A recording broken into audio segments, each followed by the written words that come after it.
Surgical strike कीजिए ना।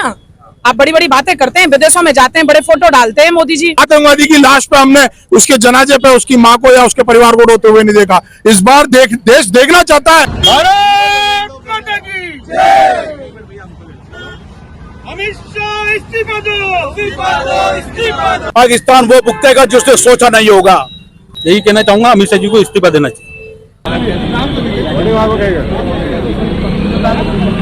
पहलगांव में जो आतंकवादी हमला हुआ था और जो वहां पर लोग शहीद हुए हैं, जिनकी निर्मम हत्या हो चुकी है, खासकर हिंदुओं की, उनको भावपूर्ण श्रद्धांजलि देने के लिए आज हमारे साथ कांग्रेस नेता माननीय क्रांति तिवारी जी और अनूप ठाकुर जी उपस्थित हैं। नमस्कार सर, मैं आपसे ये जानना चाहूंगा कि कल जो पहलगांव के अंदर हिंदू, खासकर जो हमारे हिंदू भाई हैं, उनकी निर्मम हत्या कर दी गई, आतंकवादी हमला हुआ, देश बहुत आहत है, लोगों के अंदर आक्रोश है, उनके परिवारजनों को आप संदेश में क्या कुछ कहना चाहेंगे? सबसे पहले तो परमपिता परमेश्वर से, भगवान से, ठाकुर जी से ये विनती करूंगा, प्रार्थना करूंगा कि उस परिवार को इतना बड़ा सदमा सहन करने की क्षमता दे और मृतात्माओं को उनके भगवान अपने चरणों में स्थान दे। मैं अमरनाथ यात्रा कम से कम 7 बार कर चुका हूँ लगातार, और मैंने देखा है कि हर 100 मीटर पे आर्मी खड़ी रहती थी वहां, हर 100 मीटर पे, और थोड़ी थोड़ी दूर में चेक पोस्ट हुआ करती थी। इतनी दूर तक इतना बड़ा घटनाक्रम हुआ, 20 मिनट तक, 22 मिनट तक लोग कह रहे हैं गोलियां चली और कोई वहां आया नहीं। ये बहुत ही बहुत सोचने वाली बात है। इतनी बड़ी घटना को अंजाम दे दिया गया, 20 मिनट तक गोलियां चलती रही उस जगह पे जहां परिंदा पर नहीं मार सकता था। तो ये निश्चित तौर पे ये सरकार की फेल्यूर है और मोदी सरकार हो, अमित शाह जी को इसकी जिम्मेदारी लेनी चाहिए। और इसमें अभी तो पूरा देश, सारी पार्टियां, सब लोग लामबंद है, एकजुट होकर देश के साथ खड़ी है, आर्मी के साथ खड़ी है। लेकिन ये सवाल जरूर उठता है कि इतनी बड़ी चूक है आखिर हुई कैसे। द रेजिस्टेंस फ्रंट एक आतंकवादी संगठन है, उसने इस आतंकवादी हमले की जिम्मेदारी उठाई है और वो ये खुले तौर पे कह रहे हैं कि हमारा उद्देश्य इतना था कि ज्यादा से ज्यादा लोगों को मारना, खास तौर पे हिंदुओं को। आपका क्या कहना है?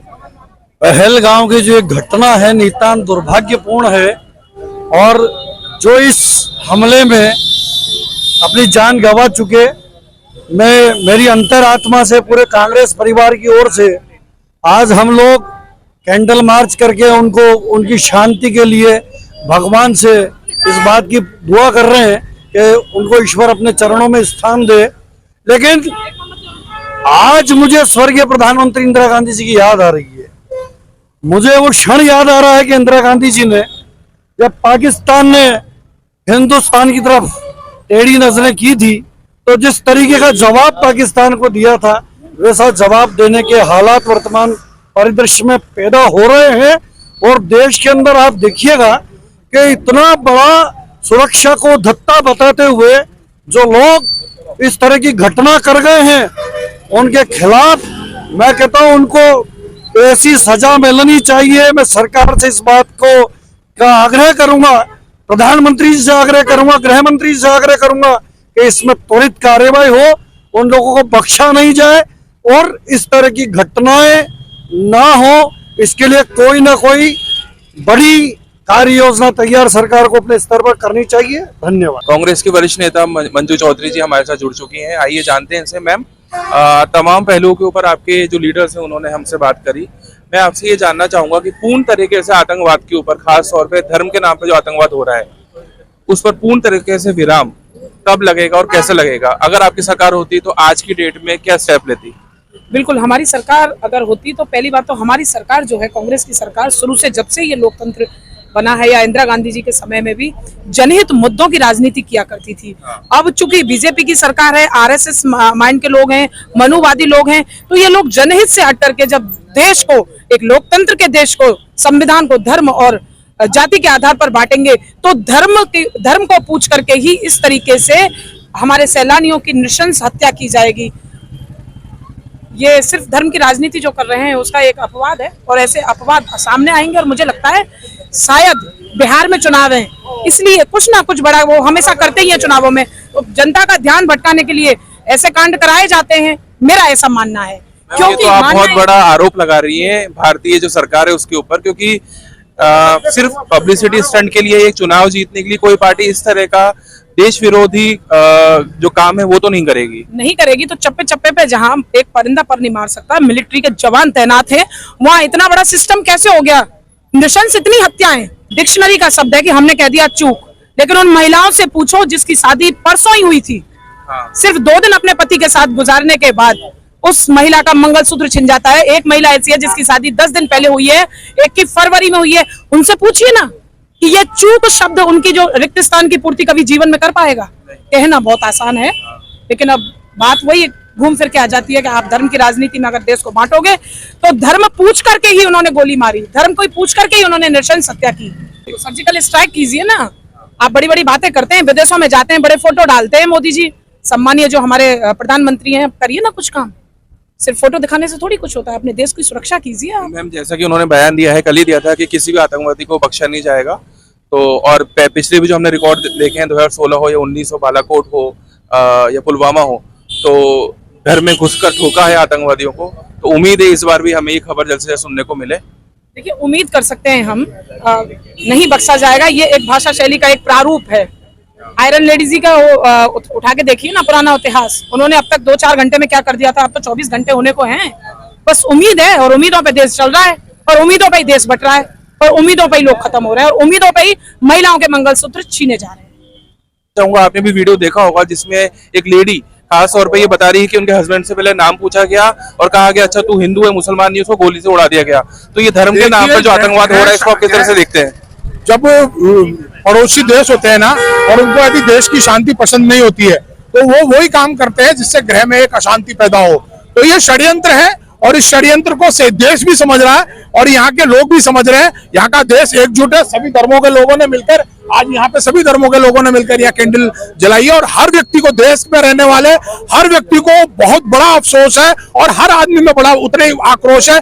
सबको लग रहा है कि कैसे न कैसे ये प्रधानमंत्री और गृह मंत्री बड़ी सर्जिकल स्ट्राइक कोई करे, लेकिन इस बार जो सर्जिकल स्ट्राइक हो उसमें जैसे हमारे आज मृतक आत्माओं के लोग परिजन रो रहे हैं, ऐसे दिखने चाहिए आतंकवादियों के परिजन रोते हुए। पिछली सर्जिकल स्ट्राइक में कोई हमें रोता हुआ नहीं दिखा किसी का। हमने पुलवामा में शहीद होते हुए हमारे सैनिकों के परिजनों को रोते हुए देखा था, लेकिन सर्जिकल स्ट्राइक में मारे हुए एक भी आतंकवादी की लाश पे हमने, उसके जनाजे पे उसकी माँ को या उसके परिवार को रोते हुए नहीं देखा। इस बार देश देखना चाहता है जो हमारे देश में अशांति कर रहा है, इतने बड़ी तरीके से कुकर्म कर रहा है, उसका हर्ष देखना चाहता है, और उसकी मौत नहीं। जैसे कांग्रेस पार्टी ने कसाब को गिरफ्तार किया और कसाब मौत मांगता रहा, इस तरीके से उसको दर्दनाक तरीके से, उसी तरीके से इन आतंकवादियों को देखना चाहता है कि वो मौत मांगे और उनको मौत नसीब नहीं हो और इतनी पीड़ा उनको दी जाए। नमस्कार भैया, क्या शुभ नाम है अपना? राजकुमार बोयतु, जिला अध्यक्ष हुआ social media IT cell Congress का। अच्छा, कल पहलगाम के अंदर दिल दहलाने वाली घटना हुई, 30 से ज्यादा हिंदुओं की निर्मम हत्या हो गई है और धर्म पूछकर गोली मारी गई है। इस घटना को आप किस तरह से देखते हैं और उनके परिवारजन को संदेश में क्या कहना चाहेंगे? परिवारजन को संदेश, मेरे सभी को दुख भी है बहुत ज्यादा, लेकिन मैं देश के प्रधानमंत्री नरेंद्र मोदी जी को धारा 307 पर हटाकर क्या साबित करना चाहते थे? वो क्या लोगों को मारना चाहते थे क्या? है? इतने लोगों की हत्या होगी, आज भी उनके कानों में जू नहीं रहेंगी क्या? इसको राजनीति पॉलिटिशियन स्टंट बता रहे हैं क्या? है? धर्म पूछकर गोलियां मार रहे हैं, ये कौन से देश में रह रहे हैं? यही कहना चाहूंगा, अमित शाह जी को इस्तीफा देना चाहिए। अभी हमारे साथ एक वरिष्ठ नेता यहाँ पे खड़े थे, उन्होंने हमें बताया कि धर्म आधारित जो आतंकवाद हो रहा है नीचता पे चला गया है कि वो लोगों के प्राइवेट पार्ट्स चेक करके और ये पता करके कि भाई ये हिंदू है या मुस्लिम है और फिर गोली मार रहा है। क्या कहना चाहेंगे आप? सबसे पहले बात तो मैं ये कहना चाहूंगा, जो ये घटना हुई है ये बहुत ही दिल दहलाने वाली घटना हुई है, और जिस तरीके से उन्होंने टारगेट किया है, जो पर्यटक लोगों को एक विशेष रूप से टारगेट कर पाकिस्तान के द्वारा जो साजिश रची है, हिंदुस्तान में उनका धर्म पूछा, उनकी कपड़े खुला कर उनको देखकर देखना चाह रहे हैं कि इनका है कि नहीं है वो, उसके बाद उनको गोली मारी जा रही है। जो शादीशुदा नव दंपति हनीमून पे गए थे, उन लोगों के सुहाग जिस तरह से पूछ कर गोली मारी गई, बड़े दुख की बात है। मैं एक ही चीज कहना चाहता हूं, मैं यहाँ राजनीति नहीं करना चाहूंगा, क्योंकि यह वास्तव में बहुत ही संवेदनशील घटना है।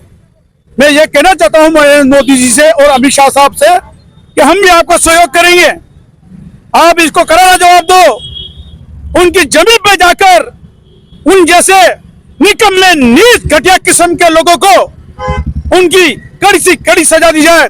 मेरा कहने का मतलब यह है कि जो पाकिस्तान ने कार्रवाई करी है, जो हिंदुस्तान के हमारे 30 नागरिकों को मौत के घाट उतारा, उनका धर्म पूछ कर उतारा, ये हिंदू समाज के लिए भी दुखदायी है।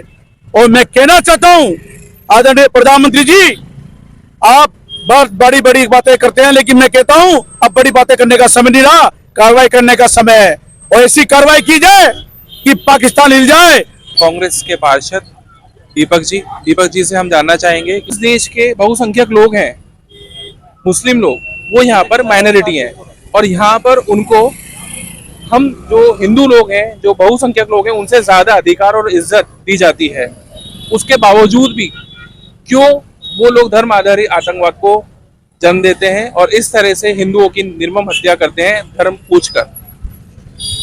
सर, मैं ये कहना चाहूँगा, जिस तरह से मैं अभी कांग्रेस से पार्षद हूँ, तो काफ़ी मेरे दोस्त जो हैं, आप कह रहे हैं कि वैसी उनकी थिंकिंग मेरे को लगी नहीं कहीं कि वो हिंदू या मुसलमान वाली कोई फीलिंग अपने अंदर रखते हैं। सभी हम भाई की तरह रह कर के और इस शहर का काम कर रहे हैं। नहीं, मैंने उनको ब्लेम नहीं किया, मैंने आपको ये कोट किया है कि जो पड़ोसी मुल्क है वो क्यों धर्म देख रहा है, जबकि हम जो उनके बहुसंख्यक लोग हैं, जो यहाँ पर अल्पसंख्यक हैं, उनको हम इज्जत और प्यार दे रहे हैं। पर वो टॉपिक पे आ रहा हूँ मैं, तो मैं जो कह रहा हूँ इस चीज को समझे आप। जैसे हम लोग सभी, मतलब कभी हम इनने ये चीज नहीं सोची, ना ये सोचने वाली बात है। इंडिया के अंदर जो भी लोग हैं, जो भी लगभग मुसलमान हैं, उनके अंदर मैंने ऐसी कहीं चीज देखी नहीं है। और कुछ लोग सभी में हैं, हिंदुओं में भी है, मुसलमानों में भी है, जो कि इस तरह की चीजें इस देश में भी करते हैं। लेकिन जो घटना हुई है, घटना काफी निंदनीय है। और इस तरह की घटना से कहीं मतलब पर्यटन का होना मुश्किल इस देश में हो सकता है। जैसे वहां पर इतनी पॉपुलेशन होने के बावजूद कम से कम 26 से 27 लोगों की निर्मम हत्या हुई है, कई लोग घायल हैं। और वहां पे सारी सुविधाएं होने के बावजूद, जबकि वहां तो हमारी बॉर्डर लगती है आसपास, तो वहां तो इतना बड़ा कांड होना नहीं चाहिए। लेकिन ये हुआ कैसे, इसके बारे में थोड़ी सोचने की जरूरत है। जो भी सुरक्षा एजेंसियां हैं, उनके ऊपर कहीं ना कहीं जिम्मेदारी जो बनती है उनकी कहीं ना कहीं उसमें चूक रही है। और ये चूक बहुत निंदनीय है और गलत है इस देश के लिए। अगर हमारी बॉर्डर अगर सुरक्षित नहीं है तो फिर हमारे देश के अंदर क्या हो सकता है, ये आप अनुमान लगा सकते हैं। और बस मैं इतना ही कहना चाहूँगा, आपको मुझसे पहले जो भी वक्ता है उन्होंने सारी बात स्पष्ट करी है, तो आप मेरी बात को समझ सकते हैं कि मैं क्या कहना चाह रहा हूँ। इस देश में ऐसा कहीं ऐसा माहौल नहीं है। लेकिन जो बॉर्डर है, बॉर्डर से अगर क्रॉस होकर लोग यहाँ आ रहे हैं, तो कहीं ना कहीं चूक तो हमारे लोगों की भी है। तो इस पे ध्यान देना चाहिए और सख्त से सख्त कार्रवाई करके और लोगों को अपनी ओर लेना चाहिए। धन्यवाद। हाँ, आप कहना चाहेंगे? आपका शुभ नाम? राजेंद्र जी। अच्छा, मैं आपसे जानना चाहूंगा कि कल जो आतंकवादी हमला हमारे देश के अंदर हुआ और उस हमले का जिम्मेदार है द रेजिस्टेंस फ्रंट, एक आतंकवादी संगठन, लेकिन उसके पीछे लश्कर ए तैयबा का हाथ बताया जा रहा है। क्या लगता है आपको कि अब समय आ चुका है कि अब पूर्ण तरीके से किस तरह से विराम लगा सकते हैं हम आतंकवाद के ऊपर? देखिए, सबसे पहले तो मैं ये कहना चाहूंगा कि ये कोई राजनीतिक का मुद्दा नहीं है और सभी पार्टी एक मत होकर प्रधानमंत्री जी से ये आह्वान करें कि जिस प्रकार से आतंकवादियों ने पहलगांव के अंदर जो पर्यटन के लिए वहां पर लोग एकत्रित हुए, उनके ऊपर गोलियां चलाकर उन्होंने वहां के लोगों को निर्वस्त्र करके उनका प्राइवेट पार्ट चेक करके जिस प्रकार से उन पर गोलियां चलाई है, जिन प्रकार से हिंदुओं की नरसंसता की है, तो मेरा तो प्रधानमंत्री जी से और गृह मंत्री जी से यही निवेदन है, यही आग्रह है कि उन आतंकवादियों के ऊपर, उन कुकर्मियों के ऊपर कड़ी से कड़ी कार्रवाई की जाए और जो भी हिंदुस्तान के ऊपर टेढ़ी और पैनी नजर करके देखे तो उनका कुत्तों से भी बहुत बुरा खर्च होना चाहिए। और जिस प्रकार से हिंदुओं के ऊपर ये अत्याचार हो रहे हैं, उनका हम पुरजोर विरोध करते हैं। और मैं तो यही कहना चाहूंगा, मुझसे भी बड़े वक्ताओं ने, नेताओं ने जो बात बोली है, हम एक ही बात पे कायम है, आतंकवादियों को बख्शा नहीं जाए। हम पूर्णतः प्रधानमंत्री जी के साथ हैं। जय हिंद, जय भारत। सर हाँ, आप क्या कहना चाहेंगे? हेमंत चतुर्वेदी, प्रवक्ता, शहर जिला कांग्रेस कमेटी। देखिए, जो ये घटना कायरतापूर्ण आज पाकिस्तान की तरफ से आतंकवादियों का नाम लेके पाकिस्तान ही भेजता है, सब जानते हैं, सारी दुनिया जानती है कि पाकिस्तान एक आतंकवादी देश है। इस तरीके की कायरपूर्ण घटना जो इन्होंने करी है, तो उसके लिए सर्वप्रथम तो मैं जो मृतक हैं उनकी परिवारजनों को सांत्वना देता हूं और ईश्वर से प्रार्थना करता हूं कि उनको इस गहन अपार जो क्षति हुई है इसको सहन करने की शक्ति प्रदान करे और परमपिता ईश्वर उनको अपने श्री चरणों में स्थान दे। दूसरी जो सबसे महत्वपूर्ण बात है कि जब से ये 370 धारा हटाकर जम्मू कश्मीर को केंद्र शासित प्रदेश बनाया गया है, अब केंद्र शासित प्रदेश में सुरक्षा की जिम्मेदारी किसकी है? केंद्र सरकार की। तो केंद्रीय गृह मंत्री क्या कर रहे हैं? जब 2000 आदमी उस मैदान में मौजूद हैं और वहां पर सुरक्षा के नाम पे कोई पुलिस, न मिलिट्री, न कोई सुरक्षा बल, ये किसका फेलियर है? भारत सरकार का, गृह मंत्री का टोटल फेलियर है ये। और दूसरा जो मेरा महत्वपूर्ण प्रश्न प्रधानमंत्री और गृह मंत्री से है कि आप बातें तो बड़ी बड़ी कर लेते हैं, ये कर देंगे, वो कर देंगे, ये कर देंगे, जब वक्त आता है तो क्यों नहीं करके बता रहे? आज उस घटना को निकले हुए लगभग 36 घंटों से भी ज्यादा समय हो गया है, लेकिन अभी तक कोई उस पर एक्शन नहीं है। मीटिंगों का दौर चल रहा है, मीटिंगें चलती रहेंगी। इस तरीके से आज वो लोग जानते हैं जिनकी क्षति हुई है, क्षति की पूर्ति कैसे होगी। और ऐसा नहीं है, मैं इस बात को भी डिनाई करता हूं कि जैसे ठीक है उन्होंने धर्म लेके किया, लेकिन उसमें एक मुस्लिम भी मरा है, वो भी किसी का बेटा है, अकेला कमाने वाला था वो। अब उनके घर में रोटी का सतुना कौन करेगा? तो वो भी तो देश के लिए ही उनको बचाव करते हुए मरा है। तो हम, ऐसा नहीं है कि सारे मुस्लिम ही आतंकवादी हैं, सारे हिंदू सही है, ऐसा नहीं है। कुछ असामाजिक तत्व होते हैं जो इसी ही चीज में जिनको मजा आता है। हम भर्त्सना करते हैं इस चीज की और भारत सरकार से मांग करते हैं कि उनको कड़ी से कड़ी सजा दी जाए, इस तरीके की सजा दी जाए कि आने वाले जो लोग इस तरीके के विचार अपने मन में रखते हैं उनकी रूह कांप जाए और कभी भविष्य में ऐसे कृत्य करने की चेष्टा भी ना करें। जय भारत, जय हिंद।